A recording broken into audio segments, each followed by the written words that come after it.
Hi Abdul. I'm recording this video to show you how I would do Redis and Python using Docker. And I don't use Loom here because I think I need more than 5 minutes. So that's it. Let me show you. On this small screen here, I'm gonna run every half minute a curl on localhost port 80, right? I'm gonna put this run here because I don't want to go to the browser and testing when I work. I can see here. This is the folder I'm working. Here I can see a lot of files, a Docker compose that's with our composition. And I'm gonna show you last Docker file that make my application run inside Docker. That's my application. Nginx conf, it's a configuration for Nginx to run under Docker Compose, and the requirements that's to make my application run. Let's start with the requirements. The requirements for this app is just Flask and Redis, right? No big deal. And my app, let me show you my app. On my app, I did a very simple code just to make sure that the Flask and the Redis is working. I'm importing Flask, Redis. So I'm creating here a connection with the Redis, the name of the service under the Docker Compose. And I started my app with a basic root on root slash, and I create a hello function here. I can call everyone, but I call it real hello. And here I'm trying to reach the Redis. If I get it, I increase the counter. If not, I just came a error message, and I print this on the screen, right? Using this output format here. And I'm going to start my application on port 3000. 3000. That is my app. And on the Docker file, so I have my app, I have the requirements, and here I have a hidden file. Let me show you. Docker ignore. On this file, I put things that I don't want to be on my Docker image. So I'm gonna add here the I'm gonna let this way, but I can add here the nginx conf. I did this later. That's why it's not the list, but I can add this on this list here. Docker ignore. Let's see what we have on the Docker file. On the Docker file, I'm getting the Python from Git Docker Hub and version 3.9 Slim. That's the smallest image. It works for us, no problem. Here, I'm creating an environment to make easier change the code if you need to. If you want to change the location to upload your application, just change here. And if you want to change the username, you just need to change here, because as you can see here, I'm using the variable env here. This variable is here, and this variable is here, for example, and here, right? So let me tell you what this Docker file is doing. I get the Python 3.9 Slim, I set env, and I add dot on this app. I'm copying everything on the root inside the container, excluding the files on Docker ignore I showed you. Next, I may run a pip install. I'm gonna put the trusted host PyPy. I don't know how to say this word in English, but and I'm adding here to make sure that we don't get an HTTPS problems. And I'm setting to not save anything on cache because it's a Docker image. It makes no sense saving caching. It's just gonna let our image bigger. We don't need it. And here I'm installing the requirements, passing the app, the directory, and the requirements file that is on our root folder. I showed you we have Flask and Redis inside this guy here. And next, after do install, I'm adding a user, getting the name from here.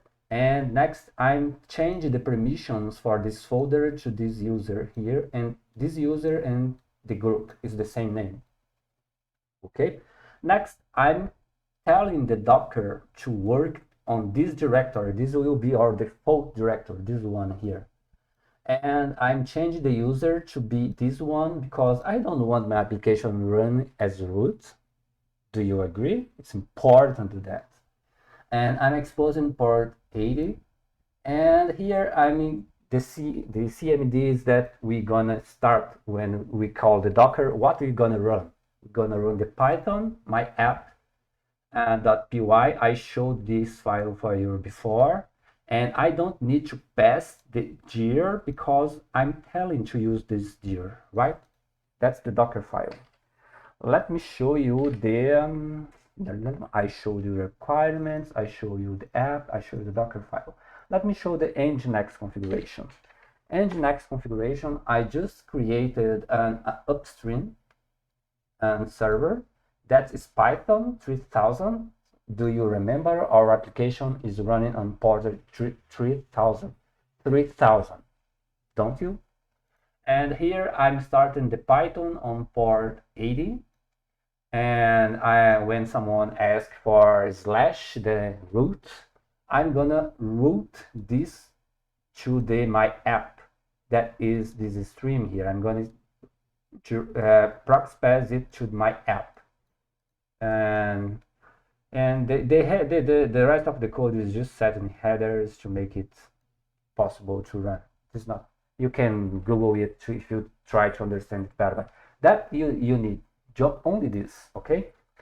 And last, let me show you the Docker Compose, this guy here. The Docker Compose, I'm using version 3. And here I'm declaring the service. You can see that I have 3 services: Redis, Python, and Nginx, right?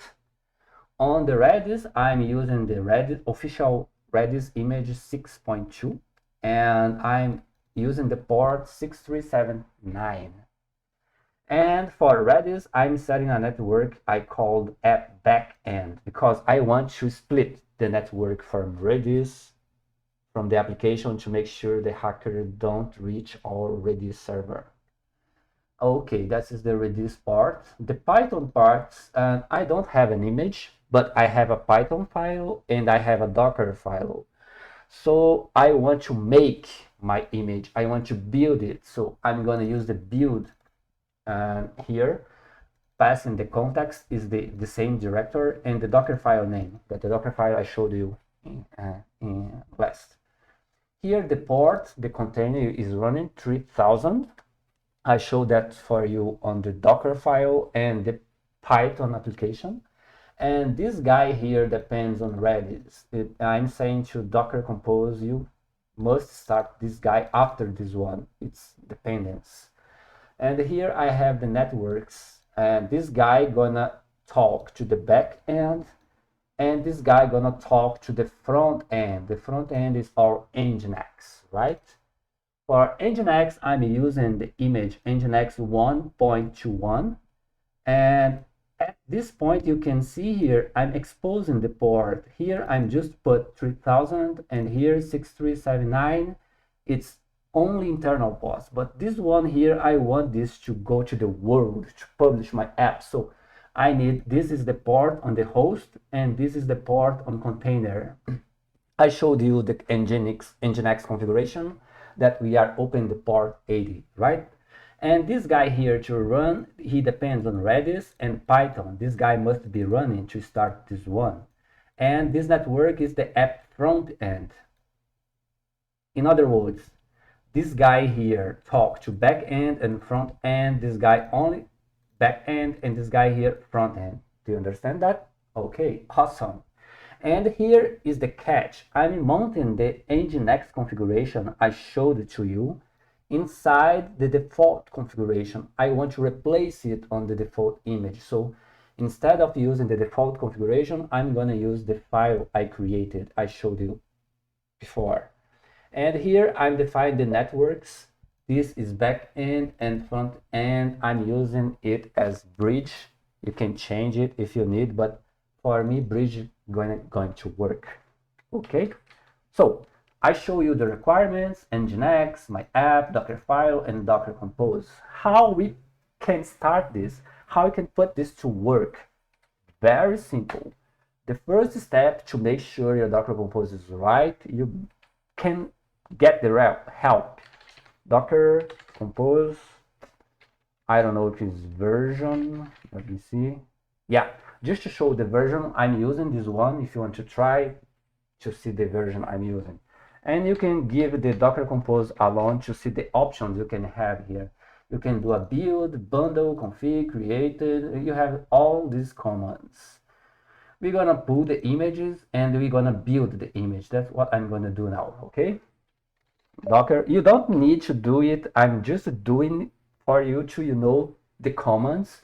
If you do the Docker command and to start it with -d, it's gonna run. If you gun the up command here, it's gonna run. It's gonna check that image is not here. That's gonna download it. But I want to show you the commands. Docker compose pull. They gonna got the images. As I showed it to you, we are getting Redis and Nginx from the Docker Hub official images. And I need to build the Python one. To the Python, I'm gonna do build because I was building it. Do you remember it? Just build it. As I did it before, it was very fast, but for your machine, it's gonna take longer, about 2 to 5 minutes or less. I don't know. Depends on your machine. On my take about 1 to 2 minutes to build it. And here I build the image. If you want to check what the build did, you can run it. You can do it or something like that. Docker run dash it, the image name, and bash. And we are inside this container now. You can do ls here. You can see the files. If I put this file on git ignore, it's not here because it don't need to be here. Let me show you that to show you how you can build the image again. Let's do it. And let's edit the docker ignore file. Let's add here the nginx.conf and let's build it again.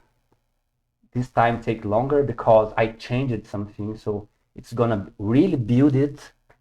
And I'm building, download the package, installing, and yeah, very fast.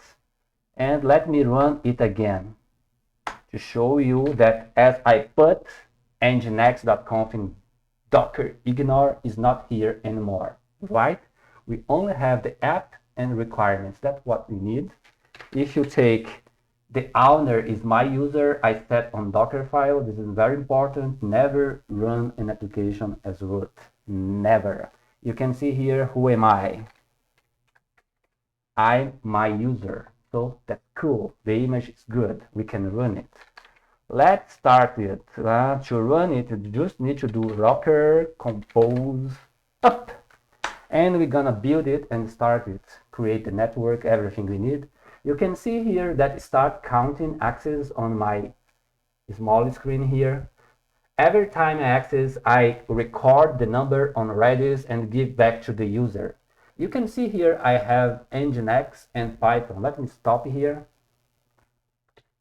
Just to can up here. You can see here we created the Redis image, we created the Python, and then we create Nginx and start it. Let me go back here. And we are counting it, right? And if I stop the Docker, I stop it here. You can see that's not answered anymore. The application is down at this point. And I'm gonna up it again, just to show you another way to get it up.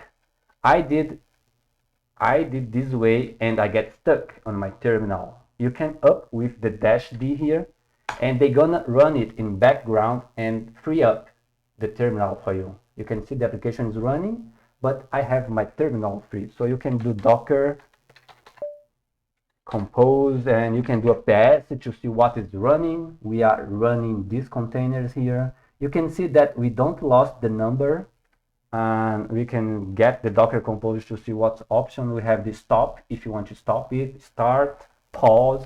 Let me stop. They stop it. You can see the service is down. Take a look on the number. We stopped it at 71. When I started, they still counted because our data is saved on Redis, right? Let me start it again. And you can see here the number is 9900. It's not starting from 1. That's because the Redis is saving the data for us. Let me do another command now. Let me do a down. With this command, you destroy everything. You destroy, you delete.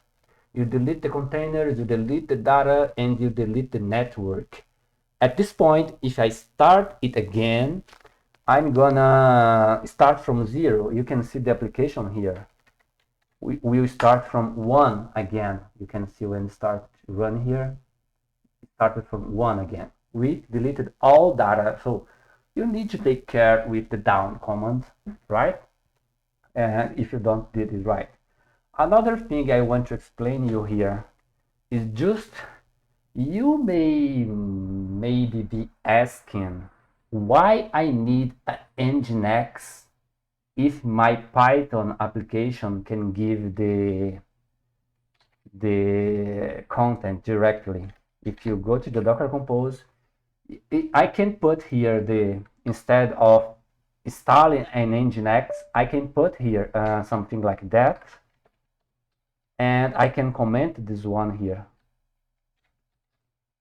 Oops. I'm using VI guy is messing up. Let me.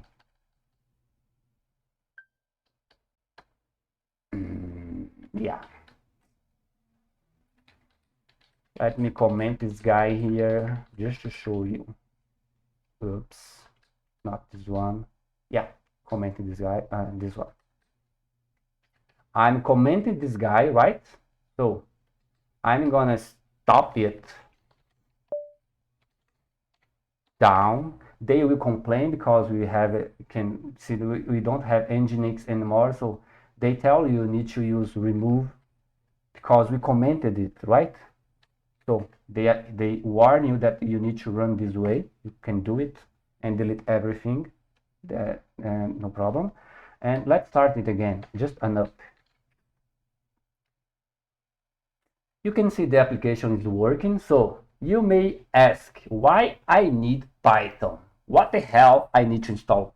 Oh, sorry. What the hell I need to install Nginx if I can do it only with Python? Okay, let me show you why we do this. Put the application behind Nginx. And you can see here I'm running just one instance of my application, right? If I want to run two instances of my application, I must call it something like that. Let it stop. You can see that it stopped it. Awesome. Let me show you my Docker Compose file again. You can see this service here, I called it Python, right?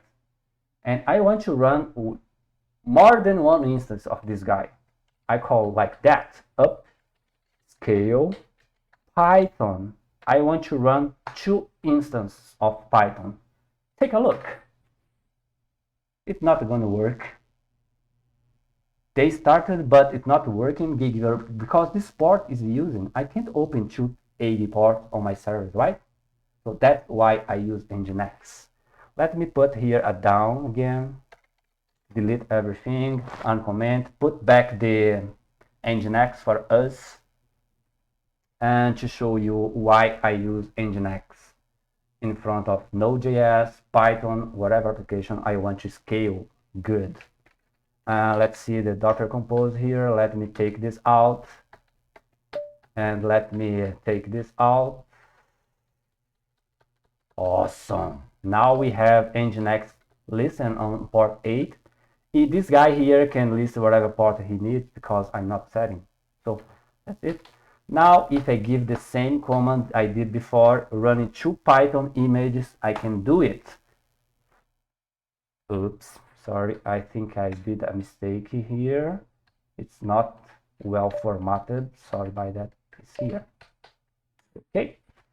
And you can see now I can start two instances of Python without problem. You can see here I'm calling Python 2 and Python 1. Python 2, I'm balancing my card between two instances. part 1, part 2, part 1, part 2, part 1, part 2. And if I want to run 10 instances of it, no problem.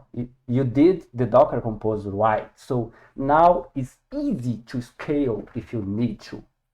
Let me scale to 10 copies. I want to run 10 copies. No problem. Just call like that. And they're going to start 10 copies of Python. And you can see here the application going to start Python 9 and going about the application is open. As this is open, it starts balancing part 6, part 8, part 2, part 5, part 1, part 10, part 7, part 9, part 3, part 6, part 4. That's why we put Nginx in front of the service, because we want to scale our service. And if you don't have Nginx in front of it, it's impossible because they use the port. And you can see here, every time I get the answer is for another server. I'm changing the server here, right? Another server. Okay, the application is not on the hush time. My boss asked me that only one instance is enough now. What I need to do? I just need to take out the scale. I stop it.